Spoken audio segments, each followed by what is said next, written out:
Welcome to BBC News. There have been 2 explosions at Brussels airport and a blast on the metro in the city centre. Police confirm at least 13 people have been killed in the Belgian capital and 35 injured.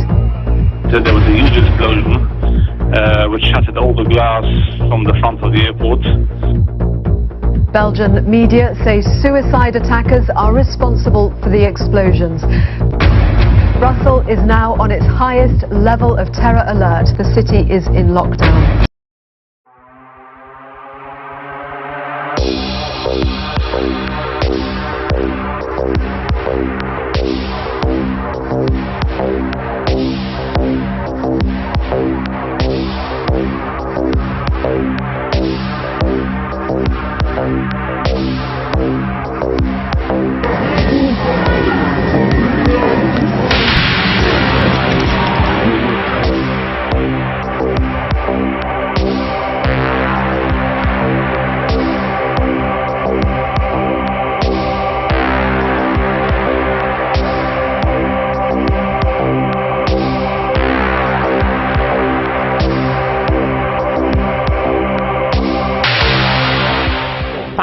Who suggested last night and this morning, and I quote, that free movement of people means free movement of Kalashnikovs. Do you regret that remark? Well, let's get this right. I said this in December in the European Parliament, a few weeks after the attacks on Paris, that the free movement of people, lovely idea when everything's going swimmingly, but has actually become the means by which weapons, terrorists and criminal gangs can move around Europe completely uninterrupted. And let's just remind ourselves that those Kalashnikovs that we used in the Paris attacks had come by car through several countries from Berlin.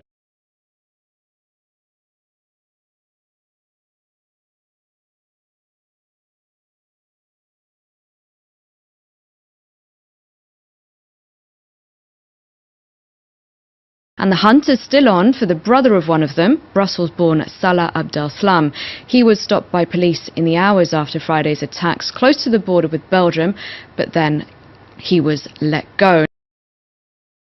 All the police are saying to the public is essentially avoid crowds, follow official instructions and do not spread rumours. But of course those people in Belgium going about their normal Saturday will try to piece it together themselves. They'll notice that there is a continuing manhunt for Salah Abdeslam, one of the suspected attackers last week in Paris. He's thought to have come back to Belgium. A lot of people will think that today's measures are because of the manhunt for him.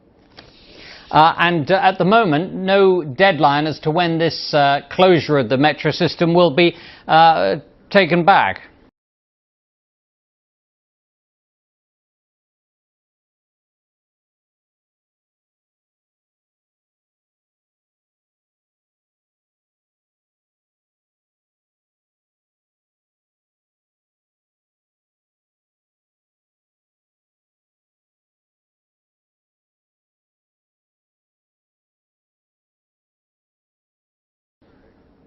From what we understand, it's a measure which stands for today only and will be reassessed or even lifted tomorrow. So I think it's very clear that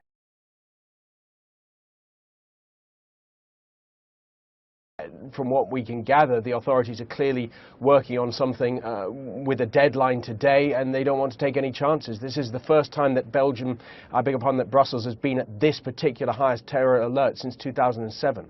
The following days, more arrests were made, but Salah Abdeslam was not found. On November the 21st, the Belgian Federal Prosecutor's Office announced that no weapons or suicide explosive vests had been found, and that one woman had been arrested and accused of involvement in terrorist attacks. There is a sense that information is not forthcoming from the authorities. No, the question was why did we go to the level of threat of 4, and then the Prime Minister said there is indications that people with arms and explosions are in the region of Brussels, but we don't give any more details because there are a lot of investigations going on.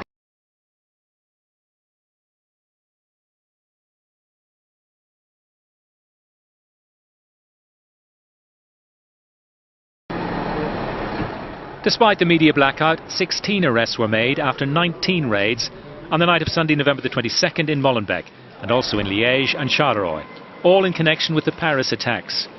Hundreds of police, soldiers and special forces had been deployed, but still there was no trace of Salah Abdeslam. The manhunt has lasted 10 days, and during that time the terrorist threat level is maintained at 4 in the Brussels area and 3 in the rest of the country. Schools are closed, as too is the metro. Soldiers, a constant presence on the streets. The authorities insist that an imminent attack is possible. The net closes in. On March the 15th, a Franco-Belgian police operation is mounted in Forêt, a commune to the southwest of the capital. There is a sudden burst of fire and one man, an Algerian, Mohamed Belkaid, is killed. Weapons and the Daesh flag are found, but 2 people managed to escape. Finally, on March the 18th, the police launch a raid in Molenbeek. Traces of DNA and fingerprints of Abdeslam Salah had been found 3 days before in the apartment in Forêt. 4 months after the attacks in Paris, the hunt returns to one of the starting points in Belgium, and Salah Abdeslam is found hiding in Molenbeek.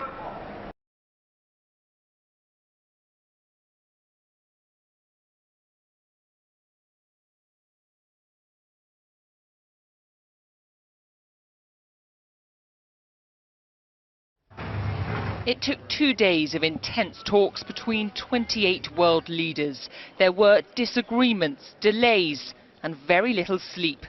At the end, David Cameron emerged, clutching a deal he said secured special status for the UK in the EU and paved the way for the first vote in 40 years on whether the UK should remain a member. The question that matters for me as Prime Minister is what is best for my country.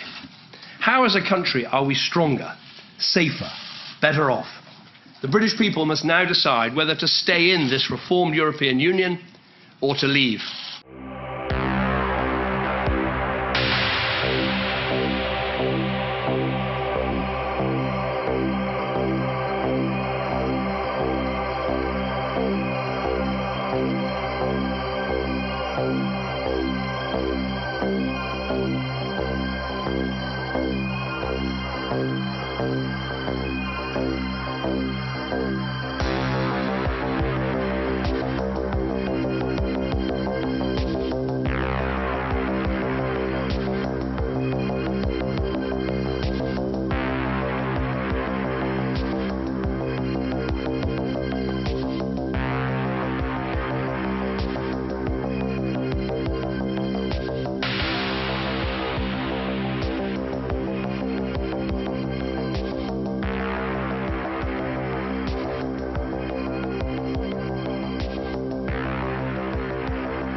The President of the European Council said no one was completely happy, but the priority was keeping the UK in the EU.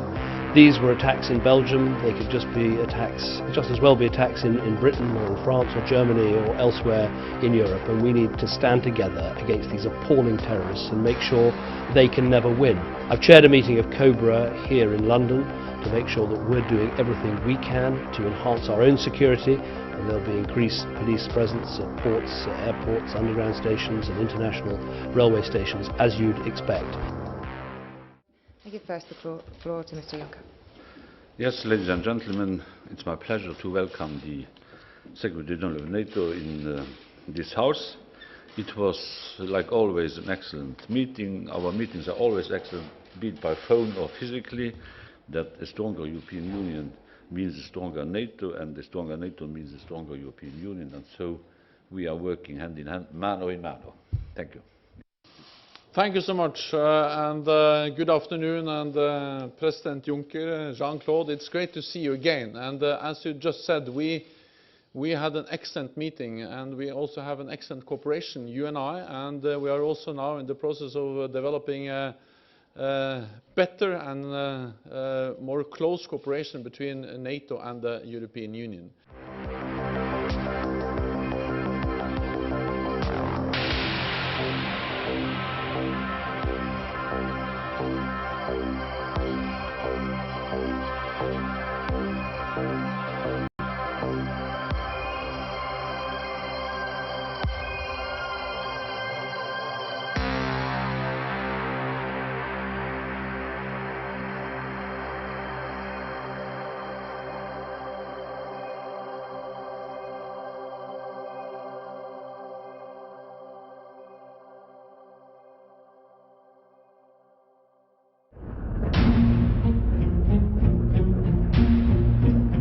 ISIS came to life in this desolate landscape, the windswept desert of southern Iraq.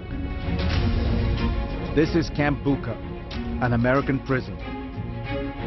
During the Iraq War, the most dangerous jihadis were locked up here, up to 20,000 of the country's angriest men.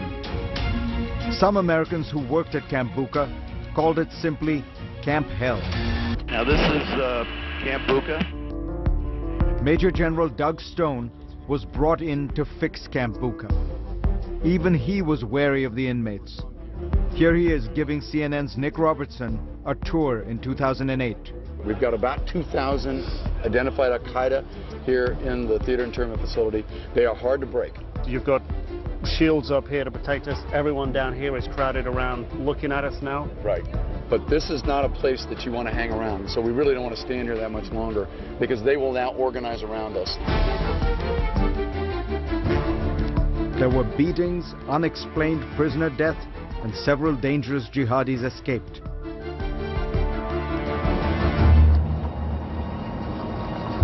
Into this cauldron, one day in early 2004, a new man arrived.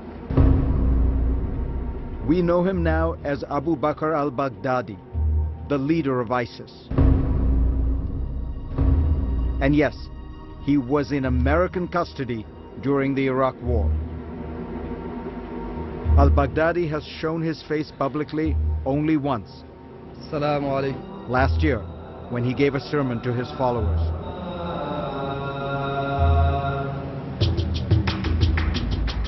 But back when the US had him under lock and key, he was seen as, believe it or not, a man who could be trusted. He was seen as, believe it or not, a man who could be trusted. The Americans seem to see Abu Bakr as somebody who could keep the prison quiet. There are 24 camps within the Sunni side of Camp Bucca. He was allowed open access to all of them. He wasn't considered, from everything that we know now, a high-level detainee.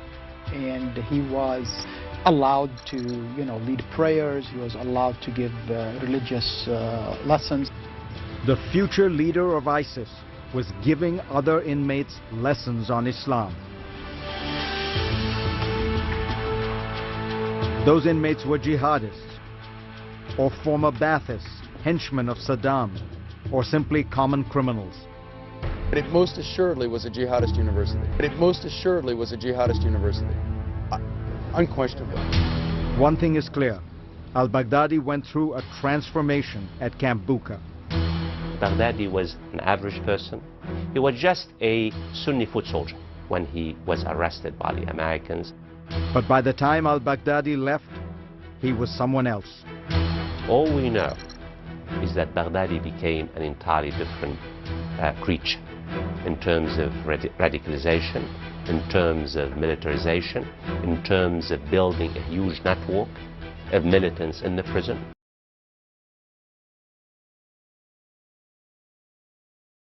At Camp Bucca, al-Baghdadi networked with hundreds of jihadis, at least some of whom would later join ISIS. And then he was set free.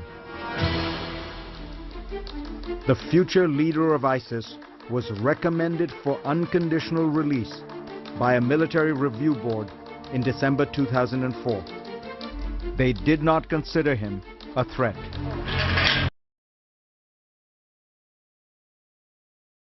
And on top of that, I am concerned about this report about Syrian rebels and the ceasefire with ISIS.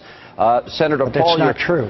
Well, it's not true. You want me to read from the... Whether I don't care about the report. I know these people intimately. We talk to them all the time. Has Rand Paul ever been to Syria? Has he ever met with ISIS? Has he ever met with any of these people? No. We're going to have a fight. I don't want to get in a fight with him at all. Yeah. But it's not true. I know these people. I'm in contact with them all the time.